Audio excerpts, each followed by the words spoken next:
Auzubillahiminasyaitonirrajim. Bismillahirrahmanirrahim. Assalamualaikum warahmatullahi wabarakatuh.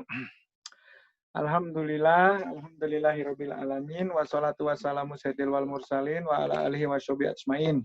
Asyhadu alla ilaha illallah wa asyhadu anna Muhammadan abduhu wa rasuluh. Allahumma sholli ala Muhammad wa ala ali Muhammad. Amma ba'du. Rabbi sholli sodri wa yassir li amri wahlul 'uqdatam min lisani yafqahu qawli. Rabbi zidni ilman warzuqni fahman. Rabbana zalamna anfusana wa illam taghfir lana wa tarhamna lanakunanna minal khasirin. La ilaha illa anta subhanaka inni kuntu minadh dhalimin. Rabbahu alimasani a'duru wa anta arhamar rahimin. Rabbana afriq alaina sabran wa tawaffana muslimin. Rabbana anjilna min jalan mubarakan wa anta khairul munzilin. Rabbana atmina turana wa fir lana innaka ala kulli syai'in qadir. Allahumma yasir wala tu'asir. Alhamdulillah, sahabat-sahabat, saya akan mengawali dengan kembali pada sebuah buku yang ditulis pada tahun berapa ini? Pada tahun 2007 Rabiul Akhir 1428 Hijriah.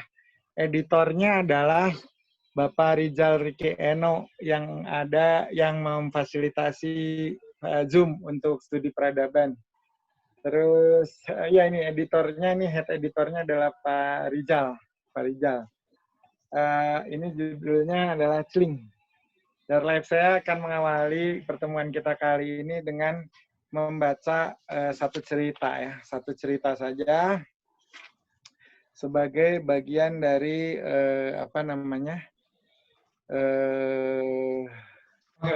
cara kita mencoba menggali begitu ya, cara menggali hikmah dari apa yang ada di sekitar kita.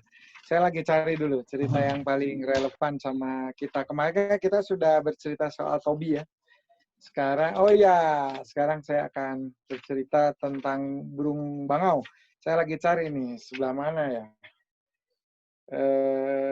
Burung bangau. Ini ada, ini aja.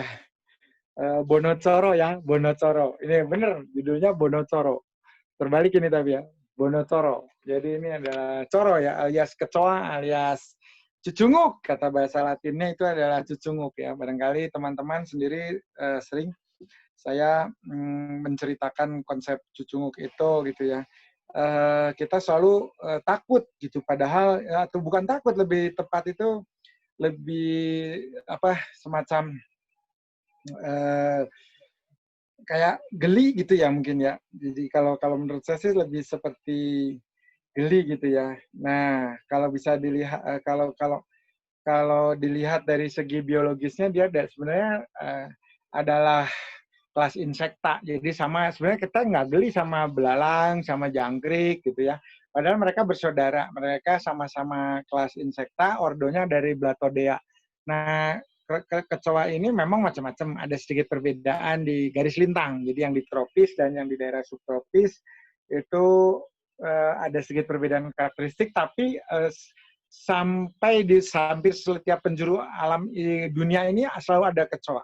Kecuali di kutub karena sudah ekstrim. Jadi keluarga Blattodea ini termasuk keluarga yang survive di semua alam gitu ya. Nah, kalau yang di Amerika tuh spesiesnya Blattella, Periplaneta. Yang di Jerman itu Blattella. Nah, yang di Asia itu ya Blattella juga. Blattella, kalau yang di Jepang Asahinae. Tapi kita karena Blattodea, maka sering yang agak lain yang Amerika, yang Periplaneta, yang di kita Blattodea semua. Jadi berkerabat gitu dengan Blattella yang di Eropa, berkerabat. Karena memang dari Eropa sampai ke Asia itu bisa jalan darat, dan serangga itu juga bermigrasi serta berpindah tempat, melakukan permutasi, salah satunya lewat transportasi yang dibuat oleh manusia. Jadi pada dasarnya ketika manusia mengembangkan teknologi untuk berpindah dan mengurangi jarak dalam konteks geospasial, pada saat itu pula serangga punya kesempatan gitu untuk melakukan sebuah perjalanan. Nyamuk juga, dengue itu punya daerah endemik, ikan mujahir itu Ospronemus itu di delta Afrika Timur dari Mozambik, tapi bisa sampai ke Indonesia, dan Indonesia punya penamaan varietas sendiri karena yang menemukan, mengembangbiakan, dan memperhatikan detail taksonomisnya adalah pamujahir. Jadi jadilah ikan mujahir. Sama kepala timah barangkali ya, kalau orang Sunda bilang nama cecere gitu. Kalau di beberapa daerah juga banyak tuh ikan kecil. Cetul kata Mas Sugi, ini udah izin hari ini nggak hadir. Ada yang mengatakan cetul. Cetul itu tinggal di got dan sebetulnya indikator biologis terhadap keseimbangan lingkungan. Karena cetul itu seperti juga kini-kini. Nah, tahu kini-kini nggak? Kini-kini itu nimfa dari dragonfly, nimfa dari papatong, dari kinjeng kata orang Jawa. Atau capung yang matanya mata faset ya kalau tapi masih bersaudara. Kalau kecoa itu blatela, kalau apa itu namanya, kalau capung itu ketika masih kecil itu berada di dalam fase metamorf juga, mulai dari telur, larva, nimfa, dan kemudian apa berkembang punya sayap, metamorf ya, metamorfosis gitu. Terus kemudian bisa terbang gitu ya. Ininya dia kalau itu ordonya adalah ordo Odonata. Kalau capung itu ordonya adalah ordo Ordonata. Nah, subordonya Anisoptera. Terus kalau yang lebih kecil yang segini-segini itu capung jamur, capung jarum itu Zygoptera gitu. Nah, kenapa saya bahas ini para hewan, para serangga, para kelompok insekta ini ya, kenapa artropod itu yang badannya beruas-ruas gitu ya. Kenapa hari ini secara khusus saya bahas gitu. Ini saya punya sebuah buku bagus, salah satu buku kesayangan saya, gede banget, digambar tangan. Namanya Animalium. Jadi ini inafizalika layatin likaumin yatafakarun, mempelajari ayat-ayat Allah melalui desain yang bagus gitu dari sebuah buku. Saya senang sekali. Di buku ini ada di gambar tangan berbagai ordo yang ada, berbagai jenis secara taksonomis gitu. Tuh, ada pohon taksonominya gede sekali. Dan kita bisa melihat gitu bahwa persaudaraan antara kodok sama ikan paru sama reptil seperti kura-kura gitu ya. Terus kemudian ada si urchin ataupun apa itu namanya? bintang laut, babi laut gitu. Terus ada keluarga Echinodermata seperti bintang laut dan sebagainya. Ini ada tengahnya ada panjang sekali gitu. Jadi ada hal yang menarik, ada etiologinya gitu. Nah, ini ada potongan ikan hiu gitu ya, potongan ikan hiu. Terus nah ini stingray itu juga keluarga hiu. Jadi artinya kalau kita lihat etiologi ternyata banyak konektivitas atau hubungan kekerabatan gitu. Nah, baik. Maka sesuai janji kita akan coba bacakan dulu cerita Bono Coro. Bono Coro.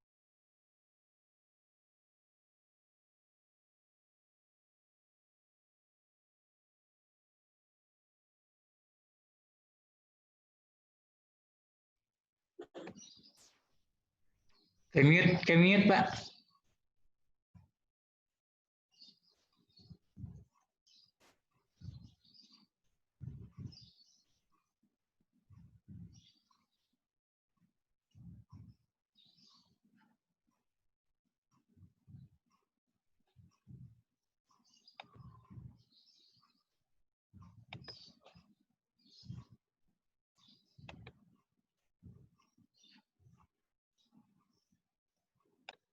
Sudah. Starting again. Oke, saya bacakan ya. Ini judulnya agak provokatif ya. Kupingnya gatel. Judulnya agak provokatif. Bono Coro ingin combro. Bukan Bono Coro kodoto sawolo mogo botongo pada joyonya. Pada joyonya. Ini judulnya Bono Coro ingin combro. Ya, tadi kan ini Blatodea ya, kalau dari spesies ordonya. Seperti serangga lainnya, kecoa juga mengalami daur hidup. Daur hidup kecoa itu mengalami 3 stadium. Yang pertama itu telur, yang kedua itu nimfa, dan kemudian dia menjadi dewasa. Untuk menyelesaikan satu siklus hidupnya, kecoa butuh waktu kurang lebih 7 bulan. Jadi ya bisa diperkirakan usianya tuh sampai dewasa itu kurang lebih 21 bulan. Waktu yang sangat lama ya jika dibandingkan dengan daur hidup serangga lain seperti nyamuk ataupun lalat. Jadi kecoa itu cukup sempurna proses perkembangannya karena membutuhkan waktu. Jadi semua makhluk saya kira sempurna. Bonocoro itu adalah seekor kecoa musuh masyarakat. Dia itu public enemy, tidak ada yang suka, tidak ada yang sayang, kemudian mengelus-elusnya atau memeliharanya atau memberikannya tempat sehingga dia bisa hidup dengan damai. Dia pokoknya musuh bagi banyak orang. Tidak semua sih, tapi bagi banyak orang dia musuh. Keberadaannya hanya teridentifikasi hanya memiliki dua manfaat. Manfaat yang pertama katanya menguntungkan pabrik obat anti serangga gitu. Karena otomatis ketika ada hama yang dianggap pengganggu, serangga yang dianggap tidak dikehendaki keberadaannya, maka otomatis eh, insektisida atau pembunuh serangga menjadi pilihan utama dan orang membayar untuk itu. Sehingga ada beberapa merek besar itu dari semula industri kimia menghususkan diri dan itu kita tahu mereknya, misalkan Baygon yang berasal sebetulnya dari beberapa riset kimiawi yang dulu ada di bawah naungan Bayer. Lalu ada Rentokil, lalu ada Morten, lalu ada banyak hal yang semuanya menggunakan materi-materi kimia pembunuh yang katanya selektif hanya akan terkena pada serangga. Tapi kita lupa bahwa dosis akumulatif itu karena memang berikatan dengan mineral dan juga mineral itu akan terdeposit di lemak tubuh, maka sebetulnya juga akan sulit keluar dari lemak tubuh manusia. Maka sebetulnya ada beberapa riset pajanan dari semprotan anti serangga gitu ya pada perubahan DNA dari manusia yang ada di sekitarnya. Jadi kalau kita nyemprot serangga itu sebenarnya kita juga sedang nyemprot diri sendiri kan. Kurang lebih seperti itu. Nah, yang kedua adalah menakut-nakuti anak kecil atau ya siapapun lah yang di rumah kita. Tidak mandang gender, perempuan laki kalau udah sama kecoa kayaknya sama gitu ya, common enemy itu kan. Jadi sering sebut sebagai musuh bersama. Geli katanya, tapi kalau dideketin sih kabur juga. Nah, artinya entah takut entah geli. Namun Bonocoro ikhlas saja. Baginya apapun peran yang telah digariskan Allah adalah semata bertujuan untuk mengantarkannya menuju muara kebaikan. Toh, Bono tidak bisa menawar apa yang telah dikaruniakan Tuhan pada dirinya. Andai pun dia tidak bersedia, dia tetap akan terlahir menjadi kecoa. Itu kira-kira ya. Terus siapa bilang dikejar-kejar dengan sapu ijuk itu mengerikan? Mungkin bagi Bono kalau kita melihat dengan perspektif yang lain petualangan. Bagi kita seandainya diminta untuk mencoba membayangkan berada dalam sudut pandang sebagai seekor kecoa, perspektif yang dirubah begitu, maka mungkin kita akan mengalami kengerian gitu karena seolah-olah hidup itu penuh dengan cobaan karena dikejar-kejar sapu ijuk, disemprot dengan baygon, diberi racun-racun bagus, kapur bagus di tiap ujung gitu ya, dan rumahnya senantiasa digusur, kan dibersihkan oleh kita dalam konotasi mereka digusur. Gitu. Jadi ya bagi mereka mungkin ya bisa saja itu hal yang mengerikan, bisa saja mungkin tidak sebagaimana yang kita bayangkan. Siapa bilang ya dikejar-kejar dengan sapu hijau itu mengerikan. Mungkin bagi Bono dia berkata tanpa di luar sepengetahuan kita, asik loh gitu. Banyak hal yang bisa merangsang adrenalin dan endorfin akan memuncak tinggi apabila kita lega setelah lolos dari kejaran sapu hijau, ya kan? Karena dikejar oleh seseorang yang membawa sapu itu maut intinya korelasinya. Tetapi ketika kecepatan berhasil ditingkatkan, ngepot dan zigzag berhasil diterapkan, dan pengejar pun kehilangan jejak sehingga beling setan, pada saat itulah endorfinnya Bono katanya muncul gitu. Dia happy, dia bergembira, dan dia merasakan adrenalin telah membuat jantungnya berdegup lebih kencang sehingga peredaran darah jauh menjadi lebih lancar. Gitu. Dan dari situlah dia bisa berpikir dan berkreasi karena otaknya penuh dengan nutrisi. Nah, Bonocoro sering menggambarkan bahwa prosesi atau ritual dikejar-kejar sapu ijuk itu mungkin ibadahnya kecoa. Gitu. Ya memang ibadahnya kecoa. Karena memang kecoa tidak disuruh sholat, tidak disuruh berpuasa, ya ibadahnya adalah menjalankan fungsinya, fitrahnya secara kafah. Ya mungkin bisa setara dengan kita gitu karena mungkin kecoa bahkan tanpa banyak tanya gitu. Sementara kalau kita dikaruniai hal-hal yang enak saja masih merasa kurang gitu. Sehingga kan lain sakartum la ajranakum wa lain kafartum inna azabil syadid. Dengan kemanusiaan yang ditakdirkan sempurna sekalipun kita nomor satu ngeluhnya. Kok saya nggak begini, kok saya nggak begitu. Coba saya pinter, saya bisa sekolah di sini. Coba saya ganteng, saya bisa main sinetron, bla bla bla. Selalu salah dengan apa yang melekat pada diri kita. Maka hidup kita adalah penuh dengan proses matematika. Maksudnya matematika menghitung kekurangan sendiri yang lupa memasukkan variabel nikmat yang justru sifatnya tidak berhingga gitu ya. Jadi Bono terbalik barangkali ya dikejar-kejar pun bersyukur. Barangkali menggembirakan hati manusia yang berhasil mendapatkannya pun satu kegembiraan atau satu ibadahnya gitu ya dalam tanda petik entah dihisap atau tidak Bono Coro ini. Tapi ketika dia kafah menjalankan perannya ya kita sebagai manusia boleh iri, boleh syirik. Barangkali seperti itulah pada hakikatnya ibadah kita semestinya dijalankan. Kenapa? Tanpa beban. Bahkan di tengah ketakutan ya seperti sekarang kan dikejar-kejar pandemi ada dua. Yang kelompok pertama barangkali merasakan ini adalah satu momentum di mana dengan adanya keluangan waktu, dengan adanya keterbatasan fisik, adanya jarak yang terentang karena pembatasan, maka saat inilah mereduksi jarak yang lain gitu ya sehingga beribadah dengan lebih khusyuk, menikmati yang namanya kedekatan gitu secara personal dengan Zat yang menciptakan. Tapi di sisi lain barangkali yang sangat ketakutan kehilangan akal bahkan di awal-awal pandemi kira-kira di pertengahan bulan di awal bulan Maret saya pernah mendapatkan konsultasi di mana orangnya sampai merasa tidak bisa lagi menjalankan ibadah dengan khusyuk, katanya nggak bisa mikir. Sholat aja saya udah nggak mikir sholat. Kenapa tetangga saya baru aja positif, orang tuanya juga dinyatakan positif dan dia wafat gitu. Jadi wah ini sebentar lagi kita ini kayaknya orang nggak beda jauh rumahnya bla bla bla bla bla. Ini daerah kita sudah merah, sudah dizonasi yang berbahaya bahkan hitam sudah diisolasi, udah nggak bisa saya membaca doa apa tuh udah nggak kepikir sama saya udah ketakutan. Ini ketakutan yang luar biasa, sehingga dapat melakukan satu blocking mental yang juga luar biasa. Sehingga blocking mental itulah yang kemudian pada akhirnya membuat kita kehilangan rasionalitas, kewarasan yang kemarin dibahas. Artinya kita nggak bisa lagi tenang. Ketika dinasihati, coba mengingat nama Allah supaya hati menjadi tenang. Wah, mana bisa, di sebelah ini ada COVID. Bagaimana mau mengingat nama Allah? Padahal kan ala bizikrullahi tatmainul qulub. Jadi sesungguhnya ketika kita menginternalisasikan nilai gitu ya, tidak hanya dilafalkan saja, tetapi juga menginternalisasikan nilai, termasuk keyakinan yang kita bangun bahwa Allah senantiasa menyertai kita, hati kita sebenarnya bisa menjadi tenang. Tapi ini tidak bisa dikerjakan ketika pikirannya sudah blank dan dia memerlukan penenang atau obat tidur dan sebagainya.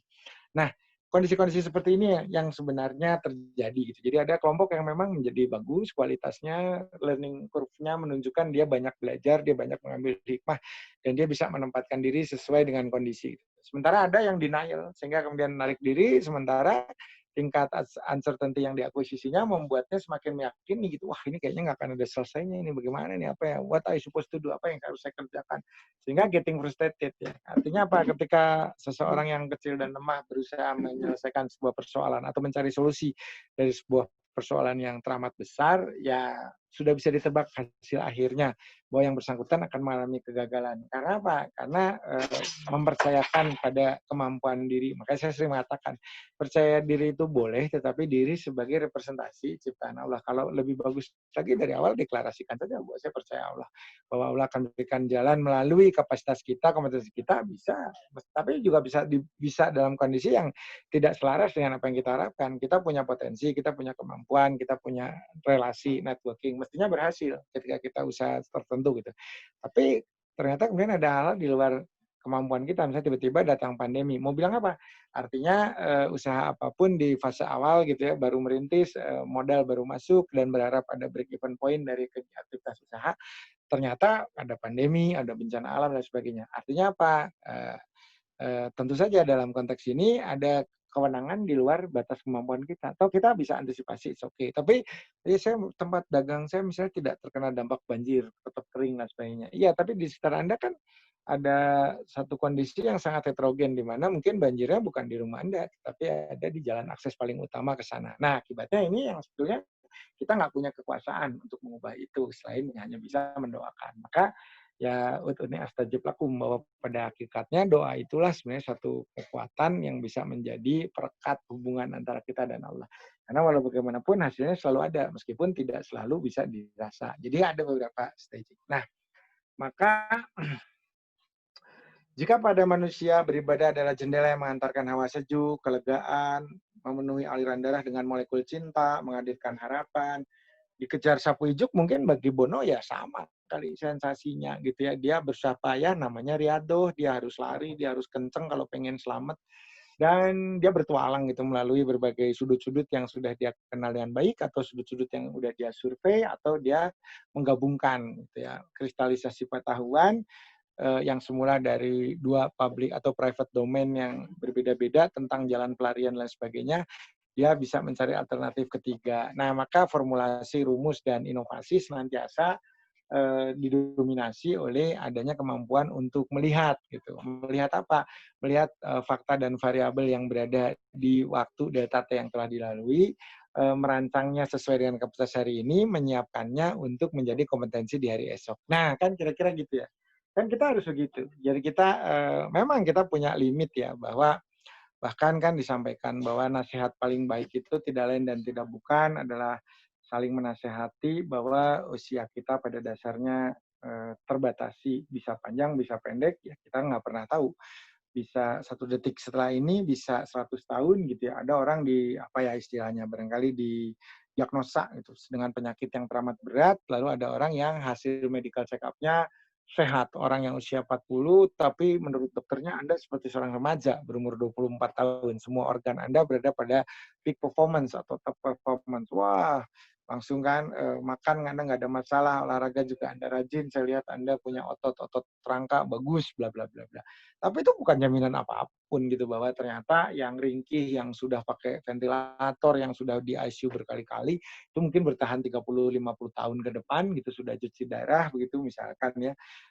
Tapi ternyata bisa memang takdirnya belum di apa ya, belum belum ditetapkan, belum dieksekusi itu bahwa memang masih harus takdirnya adalah masih harus berada dan berinteraksi dengan manusia. Tetapi alangkah baiknya apabila kita saling menasihati, ya Hoirul mauidoti mautun atau Hoirul itu kan baik ya Hoirul, jadi mauidoti mautun itu artinya nasihat yang terbaik adalah mengingat bahwa hidup kita itu relatif dan ada batas. Nah ini yang membuat kita mungkin punya ya boleh dikatakan semacam semangat, motivasi, atau bahkan bisa saja terobsesi dengan kehidupan kita sendiri.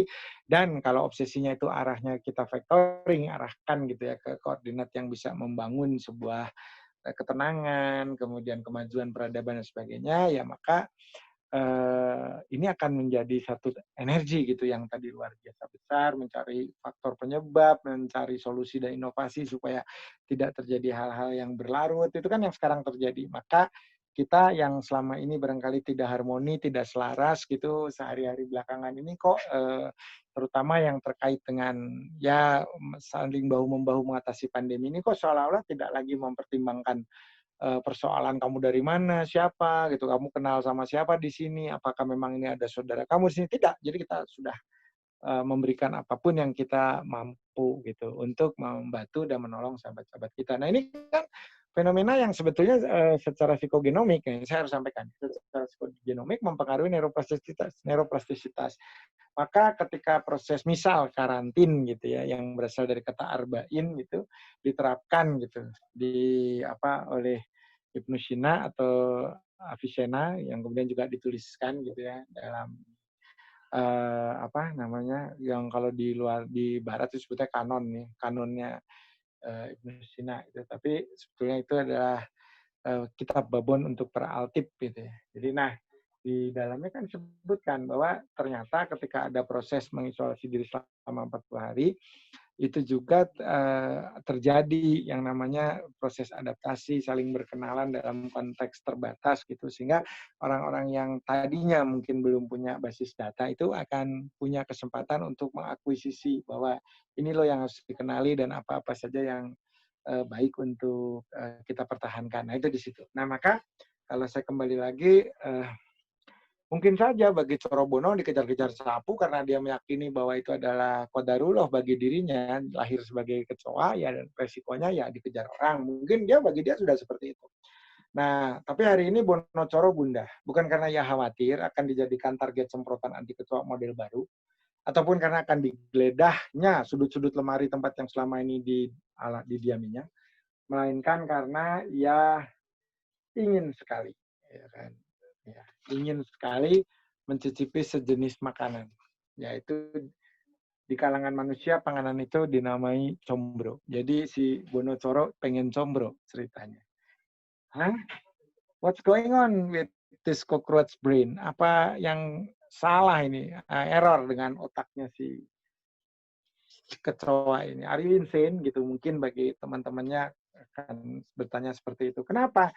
Karena combro itu adalah notabene makanan manusia yang relatif sangat spesifik, geolokasi gitu ya. Misalnya kalau kita di luar Jawa Barat mungkin ada, tapi tidak semudah dan kadang tidak seenak apa yang ada di daerah asal. Gitu. Nah, kalau kemudian kita lihat namanya juga combro itu berarti kan oncom di jero, ada elemen keoncoman di dalamnya. Nah, maka ketika semua orang mengatakan gitu, semua kecoa mengatakan, Bono gila ya, what's going on with this cockroach brain? Are you insane, pal? Are you insane, guys? Kalau kata anak sekarang. Bono Coro tidak gila, hanya saja ia ingin sekedar mencicipi apa itu yang namanya combro. Meski ya mungkin sadar bahwa hal itu di luar ketetapan fitrahnya. Tapi sebenarnya kan yang menetapkan fitrah itu zat yang menciptakan kita. Dan artinya kita pun masih mencari tahu lewat petunjuk, lewat berbagai aktivitas kebaikan, dan perlu upaya untuk mengkarakterisasi fitrah itu apa. Kan harus dikarakterisasi, saya seperti apa, lalu apa yang saya suka, apa tidak suka, kenapa saya tidak suka tapi harus dikerjakan. Pada akhirnya juga menimbulkan passion, menimbulkan sebuah semangat, menimbulkan satu aktivitas berkesinambungan. Tuh, apa istimewanya combro bagi seekor bono coro? Entahlah, namun apakah kita juga pernah berusaha untuk tahu apa istimewanya sepatu berhak super tinggi bagi sebagian kalangan wanita yang terobsesi pada dirinya gitu ya. Stiletto, Jimmy Choo itu yang tinggi-tinggi itu apa gitu kan? Nanti dijawab, oh ini persoalan selera, nggak bisa dikomparasi, nggak bisa dibandingkan, bukan sekedar soal kenyamanan, tetapi ada kenyamanan yang bersifat intangible lebih dari itu. Bahwa ketika saya dapat mengaktualisasi diri, saya lebih eksis, saya lebih dari orang lain, saya itu adalah sesuatu. Nah ini kan terpelesetnya gitu. Alaji wajib masuk gitu di situ. Karena pada hakikatnya motivasi untuk berbuat, untuk memenuhi kebutuhan diri sendiri, untuk melakukan hal-hal yang produktif itu benar gitu. Tetapi ketika itu ditujukan untuk melecehkan, melemahkan, atau bahkan dengan sengaja membanding-bandingkan kekurangan orang lain agar dirinya mengalami penderitaan gitu ya, karena melihat keberhasilan kita yang sebetulnya sangat dekat di dalam kehidupan personalnya, gitu kan, tetangga dan sebagainya, maka itu satu cara yang menurut Bono nggak bagus gitu ya, janganlah gitu ya. Nah, sama bagi wanita terobsesi pada sepatu berat tinggi itu bedanya apa sama Bono yang pengen combro? Bagi kita Bono combro adalah bagi kita dan Bono combro adalah combro. Hanya saja bagi kita combro nilainya apa adanya, sedangkan mungkin bagi Bono combro itu adalah segalanya. Maka jika kita berempati pada Bono Coro, maukah kita menyelami dan memahami serta memaknai harapan lain di luar ekspektasi dan persepsi kita. Jadi lesson learn-nya ini ya. Jadi kita tuh mau nggak sih? Kita mungkin bisa berempati pada Bono gitu ya. Kenapa? Apa salahnya Coro pengen combro? Namanya juga Bono Coro suka combro, judulnya begitu. Itu preferensi. Tetapi lesson learn-nya gitu ya. Ya kan?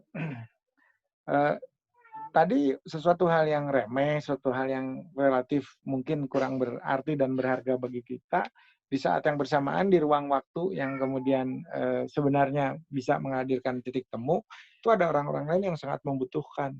Membutuhkannya karena tuntutan kehidupan barangkali, atau mungkin hal-hal lain yang bisa jadi penyambung hidup dan sebagainya. Kita nggak tahu. Gitu. Tapi pada saat itu, semua benda yang ada di dalam semesta ini memiliki manfaat, sehingga wajar ketika pada suatu saat yang sama, secara paralel, ada orang yang membutuhkan satu benda yang sama. Nah ini. Maka, jika kita berempati pada Bono Coro, maukah kita menyelami? Maukah kita menyelami dan memahami, serta memaknai harapan di luar ekspektasi dan persepsi kita? Dalam kisah ini seperti harapan seekor kecoa misalnya, ya kan. Padahal saya ingin bahas di sini adalah karena mohon izin saya sudah mulai rapat di Rumah Sakit Vertikal.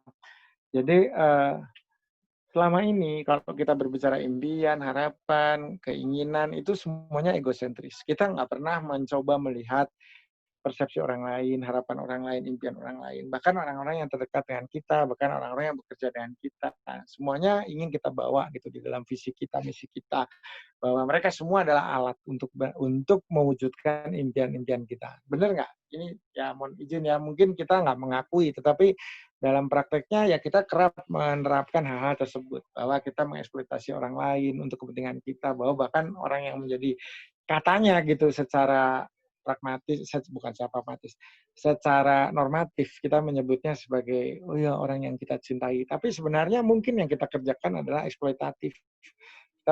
Kita mendesain agar mendapat keuntungan dari yang bersangkutan. Bahkan tidak hanya kepada pasangan, mungkin pada anak, mungkin pada orang tua. Kita kadang juga berhubungan berdasarkan kepentingan karena tahu bahwa mertuanya memiliki aset yang sudah akan dilepas karena beliau akan pensiun dan sudah mulai ditaksir orang bahwa itu di pinggir jalan raya, bla bla bla, daerah yang cukup strategis, barangkali bisa di atas 10 M. Nah, di situ kan ada manuver karena kita tahu bahwa akan ada imbalan berupa alat transaksional yang bisa kita dapatkan seandainya kita mampu menempatkan diri sebagai orang yang dibutuhkan pada saat yang tepat. Terus saya carikan pembelilah. Udah nanti kalau ini nanti urusan balik nama, sertifikat dan sebagainya, pembayaran BPATB, pajak udah saya urusin. Wah, mantu idaman atau anak ideal gitu ya. Tapi ternyata kan motifnya beda-beda. Mungkin kita yang melihat juga berpikir seperti itu. Wah, luar biasa. Keluarganya saling yang menunjang, saling mensokong apabila ada satu kegiatan keperluan. Tetapi sekali lagi, kita bukanlah mereka, saya bukanlah Anda juga bukan saya, dan Anda juga tidak akan memahami siapa kita, siapa kami, siapa mereka. Itu nggak ada. Dalam kamusnya bahwa kita bisa mengakuisisi 100%. Ya mungkin kita bisa memahami dalam konteks puzzle ya. 20% kebayanglah oleh saya dia orang seperti apa, karakteristiknya seperti apa. Tetapi namanya decision making itu kan sangat kompleks. Ketika dia mengambil sebuah keputusan, mungkin saja pola yang sebetulnya kita perakirakan bahwa pola seperti itulah yang akan muncul pada pribadi seperti ini ya, berdasarkan hasil survei lah. Pribadi ditekan, tidurnya jarang, dibangunin mendadak, dan kemudian sebelum itu didoktrin terus-menerus bahwa katakanlah ada satu hal yang harus melekat pada dirinya. Apa yang terjadi pada saat dia dibangunkan dengan sengaja? Ya pasti mencari benda tersebut yang memberikan rasa secure pada dirinya bahwa semua perlengkapan selaku petugas yang memang akan mendapat punishment apabila tidak bisa melengkapi atribut yang melekat pada dirinya. Nah, maka kebahagiaan ini kan nggak bisa head to head. Satu orang mungkin dengan sinis mengatakan, apaan sih jambu, gue beliin deh 2 kontainer, orang harganya cuma segitu, bagi saya nggak ada masalah. Tapi bagi yang merasakan bahwa ketika ada tahapan yang luar biasa berat harus dilalui dan dihidangkan pada saat itu ternyata di penghujung itu adalah buah jambu gitu. Maka buah jambu ini punya the most precious thing yang sifatnya intangible karena udah nggak bisa dihitung tapi bisa dikatakan juga secara komparatif kita membandingkan gitu ya secara kualitatif gitu di skala apa itu interval gitu ya atau rasional sebelum rasional. Itu kan kita bisa bisa bukan membandingkan dari segi harga, bukan, tetapi juga apa yang didapatkan. Jadi sensasi apa yang kemudian dirasakan. Karena apa sebetulnya obatnya mungkin tidak ada sama sekali di dalam kemasan atau botol, tapi obatnya itu aerosolik gitu ya. Artinya menguap saja, nggak kelihatan. Dan itu bekerja langsung di hati, bekerja langsung di pikiran, pandai bersyukur lisan, pandai menggerakkan kaki menuju kebaikan, pandai bersedekah tangan, tidak terlampau kikir dan menutup segalanya. Nah, hal-hal seperti ini yang pada hakikatnya perlu sekali kita jadikan acuan ketika kita menjadi seorang manusia, yaitu kita perspektifnya kita aja gitu. Kita egosentrismenya sangat kuat. Sehingga apabila tidak memberikan keuntungan pribadi, tidak ada benefit lah yang bisa kita petik, kita tuh agak malas gitu untuk membantu atau sekedar terlibat lah bantuannya nggak terusan jagain pintu depan tuh supaya kalau ada orang keluar masuk bisa kelihatan ini saya lagi beberes kamar. Resikonya terlalu gede, lagian saya ada janjian dan bla bla bla. Artinya nggak mau, gitu kan. Artinya dia nggak mau. Nah, kondisi seperti ini sebetulnya bisa yang nggak mau jagain itu bisa benar, bisa salah. Karena apa? Ini kita ada di posisi quantum state, di mana di satu ruang dan waktu, ya sebelum ada sebuah keputusan proaktif dari yang bersangkutan yang menjadi objek amatan, ya kita anggap orang ini berada di sebuah quantum state atau alam qubit, di mana ya putusannya nanti bisa A, bisa B, bisa A dan B dalam bahasa diplomasi karena memang mungkin para orang yang diminta mengambil keputusan tersebut punya kecenderungan tersendiri yang berbeda dengan tim sehingga bagaimana memoderasi hasil tim supaya tetap bisa merepresentasikan apa yang kita harapkan. Nah itu akhirnya efek manipulatif juga bekerja. Maka kalau dilihat itu kan kita punya pola gitu sebetulnya kayak sekarang mau bikin apa bisa ternyata bisa mungkin masih ada kesulitan dan kendala pada beberapa bahan impor. Nah ini menjadi challenge bagi kita dengan kreativitas yang tadi luar biasa. Masa nggak bisa sih bikin aqua bidesnya? Masa nggak bisa sih bikin alkohol yang medical grade-nya? Nah ini yang kemudian menjadi hal yang sangat menarik sebetulnya bagi kita, karena pada dasarnya kalau kita mampu mensyukuri, maka kita bisa memberikan nilai tambah, bukan hanya bagi kita tapi juga pada sesama. Nah ini yang sebenarnya kafah dan sifat rahmatan lil alamin tidak bisa dipisahkan, karena konsistensi kita di dalam melakukan apa yang kita yakini dan percayai, itu harapannya juga akan memberikan feedback yang merefleksikan nilai-nilai konstruktif dari mitra atau dari rekan kita di mana kita berinteraksi. Nah, ini yang menjadi contoh. Nah, ketidakmauan atau keengganan kita untuk mencoba melihat dari perspektif yang berbeda membuat setiap tindakan kita itu rata-rata egois. Gitu ya. Jadi artinya bahkan kadang nih kalau di beberapa kasus misalnya, ya ini kayak yang sekarang lagi musim penyakit gitu. Kadang juga ada mungkin tidak di Indonesia atau di tempat lain gitu, menyengaja gitu untuk mendapatkan beberapa konfidensialitas gitu ya. Terus kemudian kayak di sana semua bisa dijalankan sesuai dengan harapan. Mungkin semacam augmented reality yang sudah extended gitu. Apa mau lihat apa, mau berada di mana gitu. Sehingga sebetulnya manusia mulai tergerus gitu, kehilangan hal-hal yang imajinatif. Sekarang sangat imajinatif, tetapi tidak berangkat dari sebuah proses gitu. Nah ini kita bisa coba bayangkan ketika kita tidak memahami siapa yang ada di sekitar kita tidak mau mengerti apa yang menjadi kebutuhan mereka gitu ya. Maka ya tentu saja akan terjadi disparitas yang kemudian rata-rata diikuti konflik. Saya kira persoalan di Perang Dunia Pertama, Perang Dunia Kedua ini kan sifat dasar manusia yang tamak, rakus, dan juga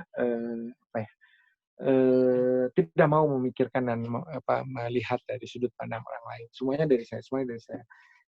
Tidak melihat kapasitas, tidak melihat kemampuan yang sudah overloaded di satu tempat misalnya seperti itu.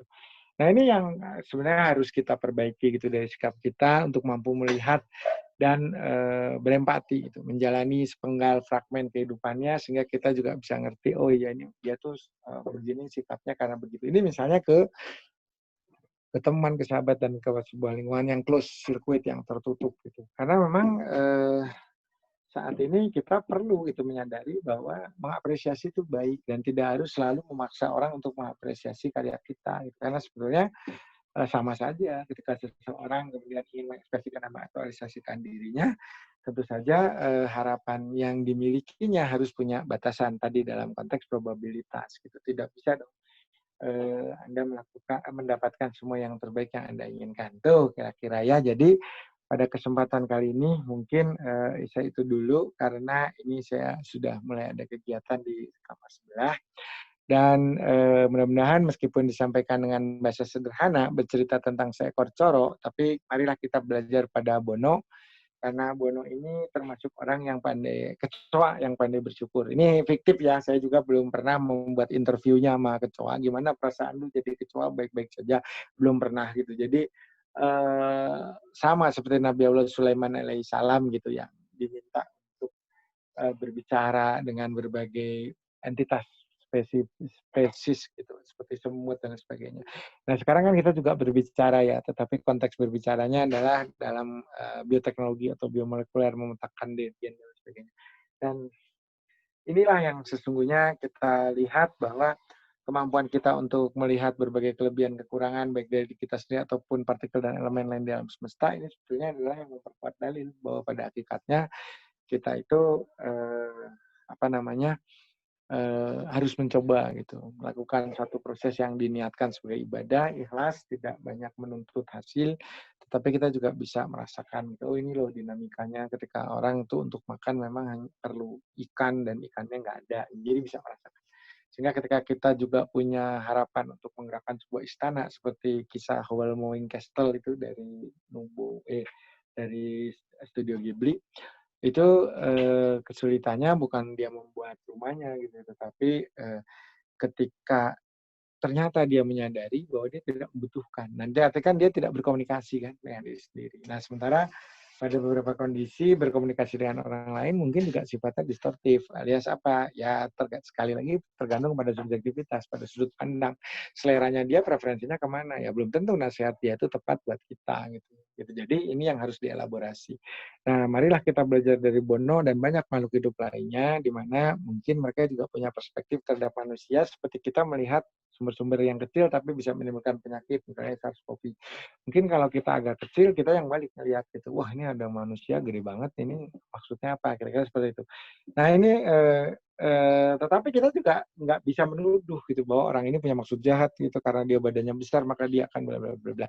Tapi ternyata tidak. Ketika kita mencoba memahami, menyelami values yang ada di dalamnya, justru mungkin itu adalah suatu upaya konstruktif dari diri kita untuk bisa mengenal gitu. Jadi artinya banyak pandangan di luar sana, banyak keinginan di luar sana, banyak hal-hal yang tidak terwujud di luar sana, mungkin kita bisa rangkum gitu. Jadi pada dasarnya manusia itu membutuhkan apa dan bagaimana cara pemenuhannya. Nah, kira-kira seperti itu. Mungkin nanti besok kita lanjutkan. Intinya adalah jangan berlebih gitu ya, karena hati yang tenang itu yang tadi kita doanya dibacakan depan, Rabbi shrah li sadri wa yassir li amri wahlul 'uqdatam min lisani yafqahu qawli. Lalu tadi bahwa kita mampu membersihkan hati kita dari kekotoran karena kita menyadari sepenuhnya ada kesalahan yang kita lakukan gitu kan. Rabbana zalamna anfusana wa illam taghfir lana wa tarhamna lanakunanna minal khasirin. La ilaha illa anta subhanaka inni kuntu minaz zalimin. Rabbana masani abdur wa anta arhamar rahimin.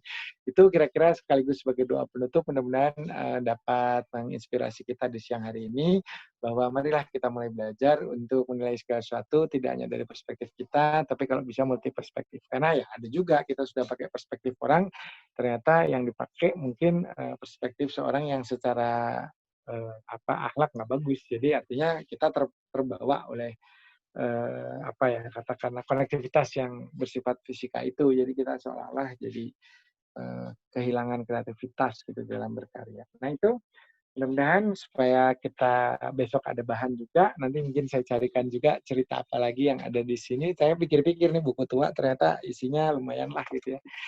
Bisa kita elaborasi, tidak terlalu ketinggalan zaman.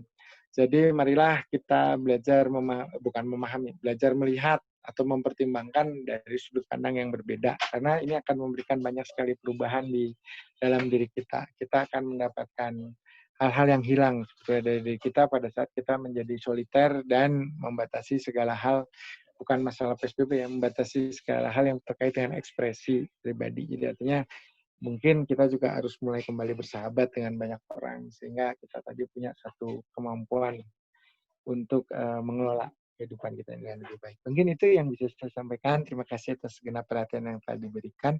Wabillahi taufiq wal hidayah. Wassalamualaikum warahmatullahi wabarakatuh. Salam.